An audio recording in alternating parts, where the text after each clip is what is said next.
Kung ika'y magiging akin, di ka na muling luluha pa. Pangakong di ka lolokohin ng puso kong pwedeng sa'yo na lang ako nakatitig sa kisame.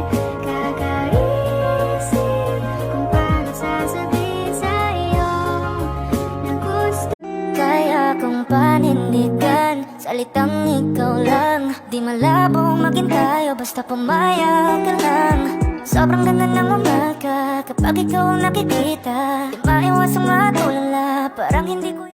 Ang sarap siguro magkaroon ng partner na kahit hindi mo kausap, kahit hindi mo kasama,